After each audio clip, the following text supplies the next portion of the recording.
Hey, how you doing? Welcome back to another episode of The Art of Making Things Happen, the podcast with me, Steve Sims. I'm in a funny different studio today because my other one broke because it's 115 degrees and that's damn hot for anyone that's wondering about it. All right, so we've got a repeat guest on here today because he's pissed off. Chris Naugle. Now, we interviewed him ages ago, pro-snowboarder, got into money, really smart with how to make it work for you, but he got aggravated enough to create change, and he did it because of Tinder. I love the way that an entrepreneur actually creates solution by first being pissed off with a problem. Listen to what he's up to, how he's doing something about it. And maybe you need to be aggravated about something that you can solve. Enjoy the show. Hey, Chris, welcome back to the show. Hey, honored to be here. Thanks. Now, look, I'm not going to waste time by telling anyone how brilliant you are, your snowboarding career, any of that. There's a prior podcast. All of that's good. But I want to talk to you today about basically the mindset of you and an entrepreneur. Now, I know you're disrupting shit at the moment, and I really want to get into that as to why, what aggravated you.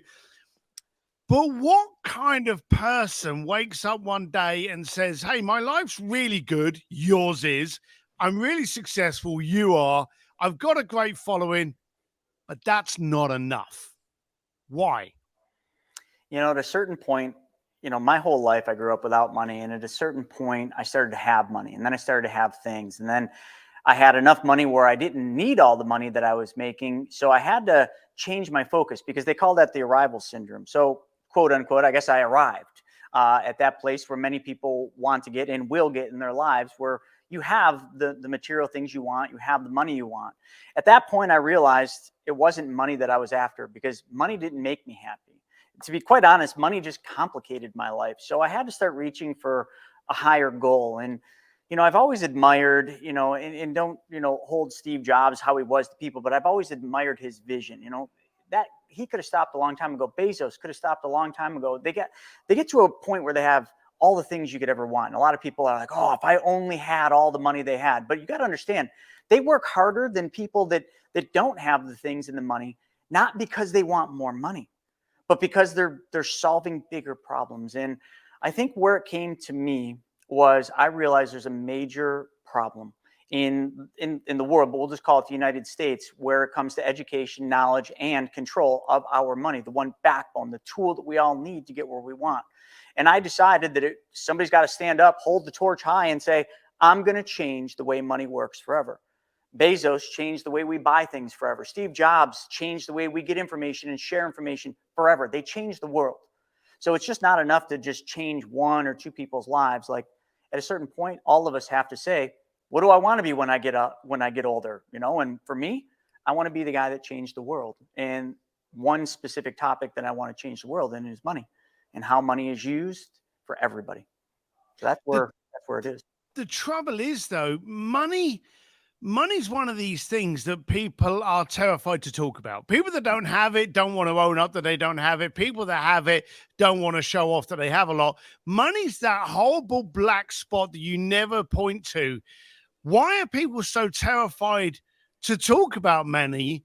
Because, as you say, when you get to your point of arrival, and we've all got to that point, and here's the daft thing, it's a different number for absolutely everyone. If you're sitting in Iowa now and you got $2 million in your bank, you're having a great time. If you're in Manhattan and you got $2 million, you're still working every day. So everyone's got a different number to that arrival. But when we get there, we kind of suddenly go, oh, I don't want to talk about it. And then we start screwing it up. So why is money such a subject that people are fighting to talk about? And how can we change that? It's simple. I mean, it's the exact problem I had growing up. I grew up without any money. And I grew up like thinking money was bad. And I grew up not talking about money. And when I did, I remember like as a child, probably 5, 6 years old, I remember asking my uncle how much he made. I don't know why, but I asked him. And my mom scolded me for asking that question. So the reason people think the way they do about money is because of generational knowledge that is passed down. We get the information that we get from our parents, which then got that information from their grandparents and so on. And along this generational transition of knowledge, and I'm not just talking money, but we're specifically focused on money here. There's things that break. There's things that aren't passed down, and we lose bits and pieces, or opinions get put into this whole cycle. And I know so much about this because I've got a 2-year-old, and I have made it part of my life's mission, my legacy, if you will, to make sure that my daughter understands one thing about money. She understands how to use it and how to only understand money as a tool. Just like the shovel in a garage, that shovel can be used for evil, but it also can be used to make beauty. You can go out and create the most beautiful gardens with that shovel because it's just a tool, right? But money's no different. We've made money into a monster or a masterpiece, but really it's all because of your upbringing. Think about it. Like, how did you learn how to tie your shoes? Probably because your parents showed you how to tie your shoes. Or maybe when you were in high school, you saw one of your friends tying their shoes a different way, and you're like, that's cool. So you learned how to tie the shoe that way, and then that's what you passed on to your children when you had them. So when you ask that about money, it's simply we've lost certain pieces in the transfer of knowledge about money. And we all know this because you've all played the game telephone. You go in a circle and you go around. You sit, you whisper something in that person's ear. Literally a small little circle. By the time it gets to you, it's a completely different message. Well, the message about money has changed throughout generations. And you got to take it back, and you got to bring it back to the core laws of wealth, which were talked about in The Richest Man in Babylon, but it's a difficult book to comprehend.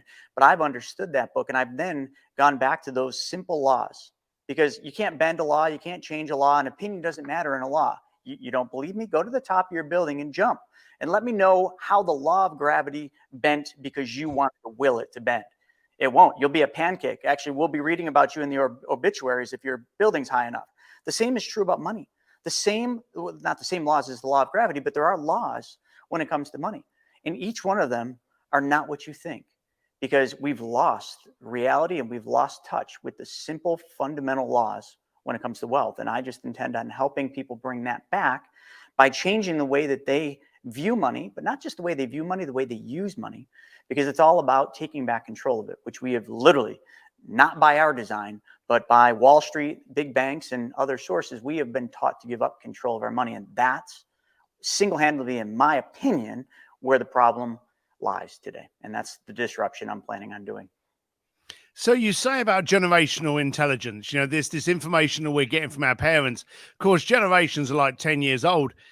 In finance, things change 6 months, 1 year, 1.5 years tops. They don't change every 10 years.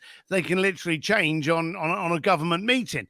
COVID has seen changes. The political presidents in charge have seen change. EIDLs, SBAs, we're seeing change. Even vehicles, we're seeing NFTs, we're seeing cryptocurrency. Now everyone's jumping on the cryptocurrency bandwagon because, hey, it's cool, it's trendy, it's lovely. Hey, NFTs, I want to buy a dancing monkey because I'm going to become rich with it.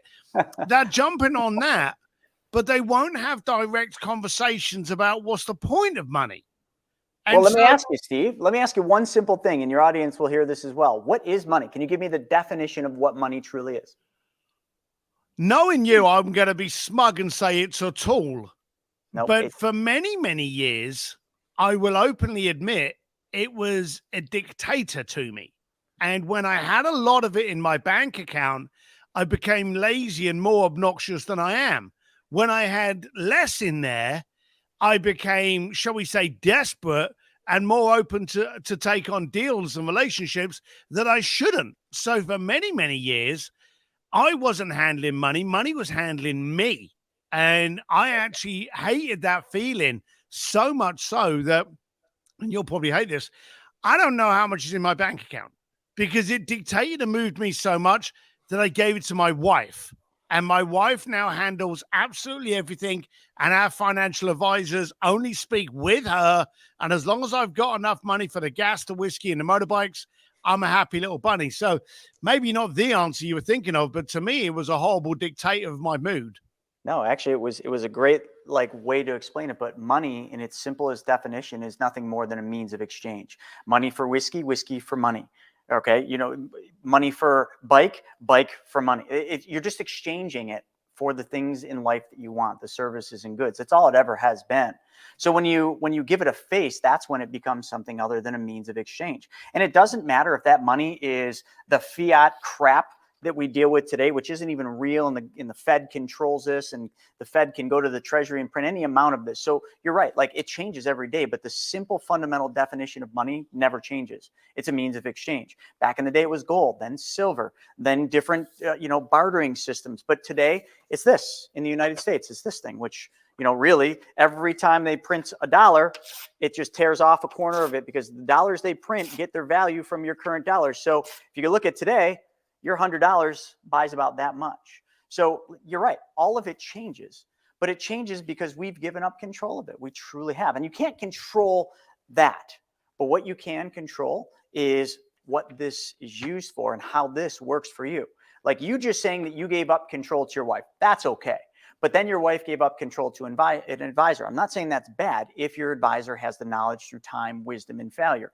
But the problem that we've been in is what you said you did for your wife.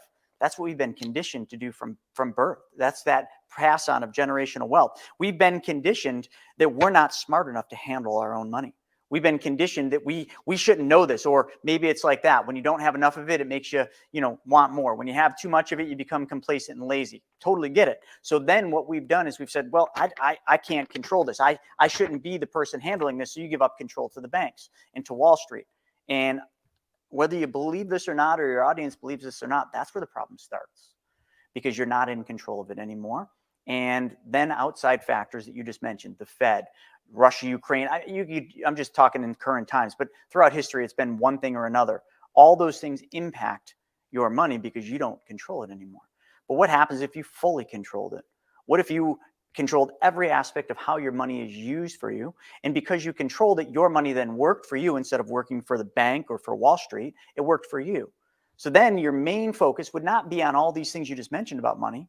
Your main focus would be, how do I make my money and what it is make more for me? And then how do I make that money that it made make more for me? Because then we would take away all this stuff about having to work harder, work longer, do things we don't want to do. Some are, bad, some are good, but you get the drift. Like if we just got back to the fundamental laws that I mentioned, our money would work for us, and our money would always be out there working to make more money. I mean, we work to make money now. We trade hours for these. We don't make these work for us, because if we did, it would be a totally different version of what freedom means. And I've gotten a glimpse of this. I'm not the utmost expert in this, but I've studied history, and I can assure you, like, this isn't a perfect system, but if we can start changing just little things in our lives to take back controls, bits and pieces, and we could then start becoming the bank. When I wear this hat, a lot of people are like, oh, what does BYOB mean? And I just laugh at them. I say, well, duh, it means bring your own beer. Or it means bring your own babe. But to me, it means be your own banker. That's what it means. So it doesn't matter what it means to me, to anyone else. Like BYOB can mean anything you want it to mean. But if you're focused on money and making your money be in your control and work for you, you better learn how to be your own bank and do exactly what the bank does every day, because you're giving up all your money to the bank. And here's the funny thing, Stephen, I pose this question, and this pisses people off. So right now, we know the Fed is set its eyes on killing the beast that it created, inflation. And in doing that, they're raising interest rates 7 times this year. We've seen the impact. Your 401k, if you don't look at your statement, but your wife does, I bet you any money that's feeling the impact. And it has for every American, actually everybody in the world. So as they raise interest rates, as they suck the money out through unwinding, everybody's feeling the wrath of the Fed, who's in control of monetary supply, destroying our economy and Wall Street to tame the beast of inflation. But what I'm getting at is, if they keep raising interest rates and everything around us gets more expensive, your cars, are going to cost more because the financing costs more. Housing has more than doubled in price, mortgages. So if all these things are going up and everything's costing more because the Fed's raising interest rates, let me ask you one question. Now, please don't kill the messenger. How come your savings account hasn't gone up? How come you haven't earned higher interest than your savings, your checking account? Novel question, right? Like, if everything else is going up, why isn't the bank paying you more on the money that you keep there? And the answer most people won't like, it's because they don't care if you keep money there anymore. They don't need it. The Fed has made a side agreement because they want to slow inflation down. So they went to all the banks, through central banks, and said, hey, banks, you make money doing this this thing where you lend money out. People make deposits in the bank and then you lend it out.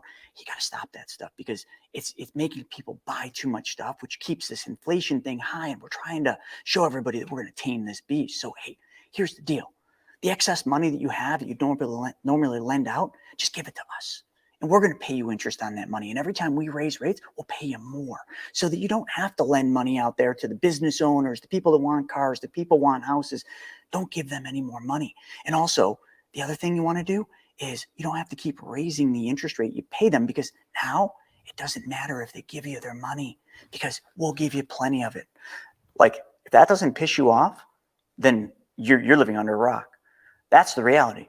We live in different times, and I can't tell you a single time in history, and I know history really well, where it is more important that we learn to take back control of our money. Because now, if the banks don't even care if they get our money, they do. They'll use it if we give it to them, but they don't care, which is why they're not paying you more in interest. And that should wake you up, because this is the point where we need to start changing the way we think about money. And if we don't, well, I don't know what the outcome is going to be. You're going to have a lot more to lose than just the dollars in your bank. As a species, we like shiny objects, and we run quickly to make sure that we buy the new iPhone. It may only be a change in a couple of pixels, or a different color, or slightly thinner, or whatever, but we want to buy the new great quick thing. But when it comes to banking, similar to education, we're anchored to a geriatric system. And we are taught that, hey, when you've got money, you put it in the bank because that's the smart thing to do. And then when the banks get discovered, which they constantly are, where they've done shit, and then they get fined by the governments who also bail them out when the economy goes down, you realize that someone's looking after their own breed. And it starts to make you tends to make you a little bit sick. So how do we get out of that constant trap of believing in something that we've been taught to believe in, that we also know at the same time, hey, you're not actually on our side. You're going to try and screw us for every account and every overdraft fee.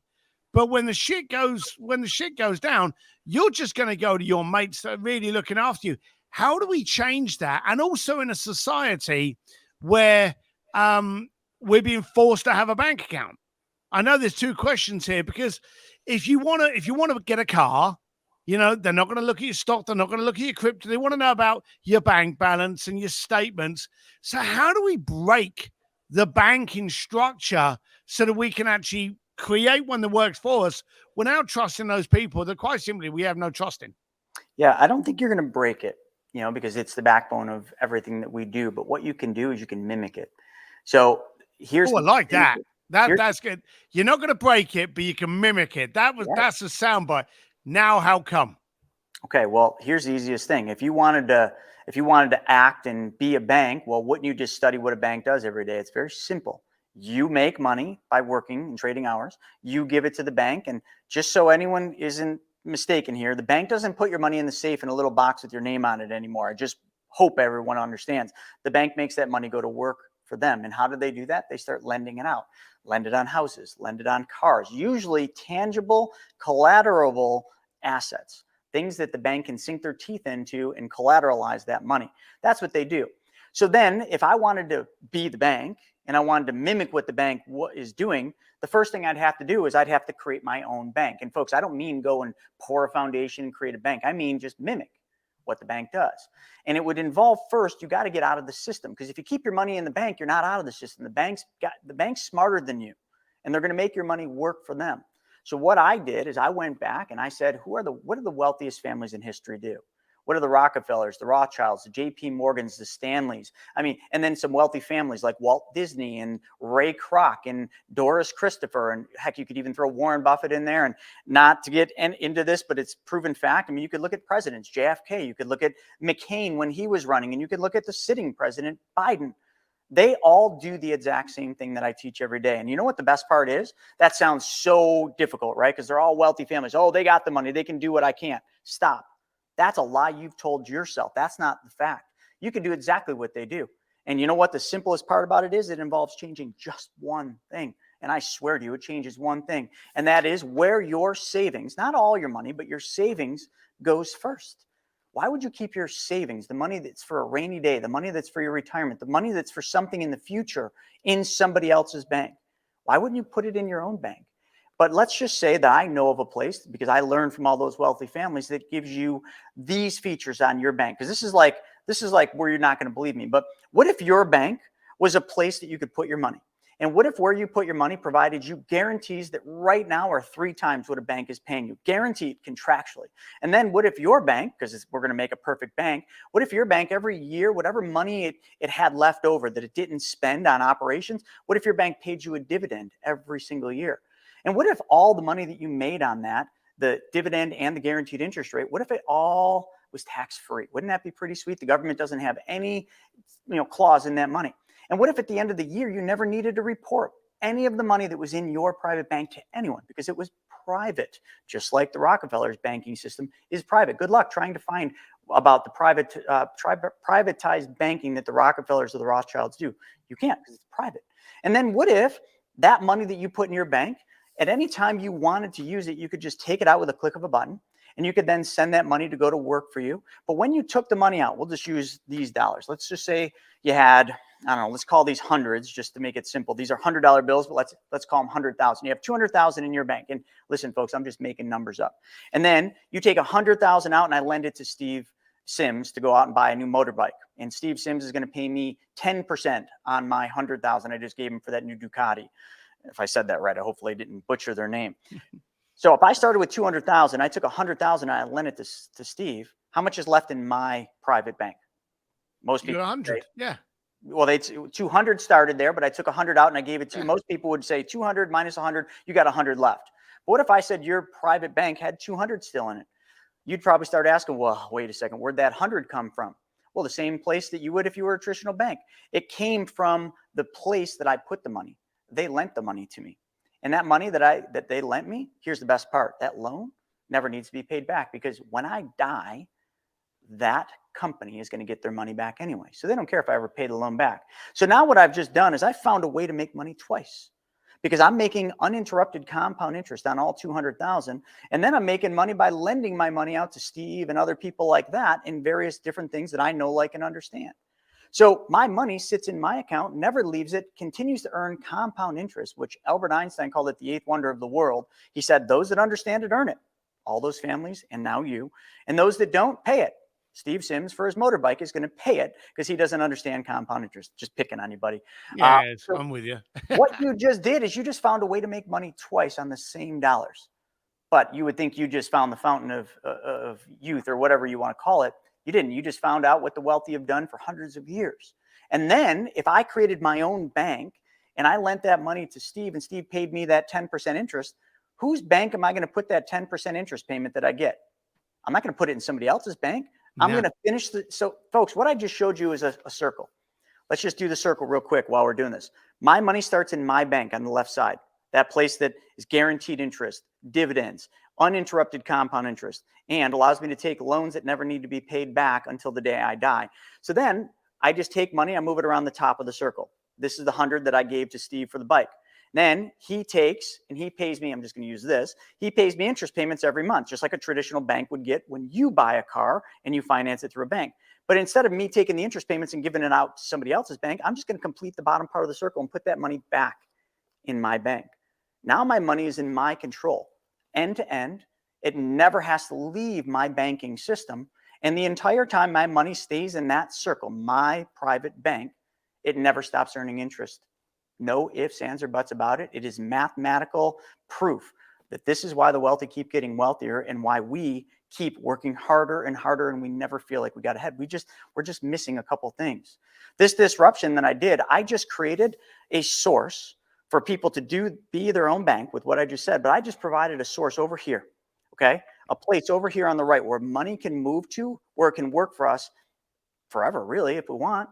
I literally created a dating site for money. Because, hey, I used to, as a pro snowboarder, and we didn't get into my past, but as a pro snowboarder, I was always single.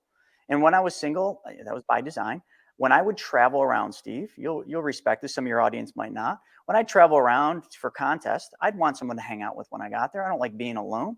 So I would go on. Back then, we didn't have Tinder or all these other fancy things you guys have today. We had eHarmony or Match.com. They were actually new. So I got used to dating sites. And it was cool. I went on. There was profiles. I'd read the profiles. I'd look at the photos, and I'd find something that matched what I was looking for when I was going to be in Colorado or Utah or wherever I was. And eventually, by looking enough and messaging enough, I would find a date. And I got pretty good at this. And it was cool. It was so simple. 2 parties, 2 profiles, and I just came together in the middle. And then that's how I did it. Well, as I started getting money, Steve, and I started learning how to be my own bank, what I had to do is I had to find a way to keep my money working for me. That seems like a simple task. But once you finance all your own cars, once you finance your copy machines and everything else, you run out of places for your money to go to work. Well, I started saying, well, what do banks do? Well, banks just have people coming in all the time that want to borrow money, and the banks underwrite those deals and they lend money. And I said, well, I'm just going to learn how to do that. So I created the dating site for money, because there's only 2 types of people in the world. That's it. There's people that we all know that have money, and they all have the same goal. They want to make more money. Simple. And then on the other side, there's people that need money to make more money or to buy the things that they want, like motorbikes and fancy cars. So there's always people that have money, and then there's people that need money. And the 2 of them are how the world of money goes round and round, because these people lend money to these people pay these people interest. Those that understand it earn it, those that don't pay it. Simple thing. So what I did is I created a dating site for money, a community of lenders and borrowers, all individuals, no institutions, no Wall Street, no banks, just me, you, your sisters, your brothers, your coworkers, where we all serve a greater purpose. And that is each party solves the other party's problem. People that have money, their problem is they want to make more money. To make more money, their money's got to go to work for them. Over here on this side, these people need money to make more money or to enjoy the life that they want. So each one has a problem, but each one solves each other's problem. Dating sites worked exactly the same. And then what I did is I just took some simple things that I've learned over the time, like Tinder, and I made it fun. If you're somebody that has money, you swipe left through all the deals. Right now, it's just real estate. You swipe left through all the deals. You find one you like, you swipe right. It notifies the borrower. You start communication. It takes you through a process. At the end, you 2 come together, you build a relationship, and you make babies, except for the babies aren't children. They're interest, dividends, and profit. It's the same thing at the end of the day. Read The Richest Man in Babylon. When their money went to work for them, they said it produced offspring. The offspring was not children. The offspring was interest, dividends, and profits. It just came to me one day. I'm just like, you know what? To solve my problem, I got to create the dating site for money. And that's what I did. Tinder for cash. I loved it when you told me about it, and it's still exciting. I got to admit, I love the enthusiasm about it, but more than anything, I like the simplicity. And in a world of mass distraction, distortion, and noise, clarity is king. And the Tinder for cash, I absolutely love it. Now, this isn't out at the moment. So what is the release date of this, and where can we find out more about it? Yeah, so it's actually been around for over 2 years. And I just found out numbers today that startled me, Steve. And just this afternoon, my team told me how much, roughly, we don't know exactly, but how much money and deal flow has happened on Private Money Club as it exists today, privatemoneyclub.com. It's been in beta for 2 years. It's never been advertised. I've never spent a single nickel advertising it. But we have over 200 members that have been, just playing, testing this thing and having fun, dating for money. And just today, I learned that it's somewhere north of $30 million that is transacted on this beta, this trial site that we've created. But the real one, the fully developed, which I've spent almost $1 million developing, launches October 14th. And you know what? Here's the only thing I can tell you. And, you might call me crazy, but I think Steve Jobs did a speech on this. The crazy ones are the ones that change the world. Yep. I promise you, I will change the way money works forever. And October 14th, I'm going to launch this thing. I'm going to launch this thing to the entire United States, and I'm going to do it in a way that will be remembered long after I'm gone from this beautiful world and I'm off in a better place. And I'm going to do it because you know who else that I admire and that I followed the way he did it was Steve Jobs. The way he launched the Mac, the iPhone, the iPad is exactly how I'm going to launch Private Money Club.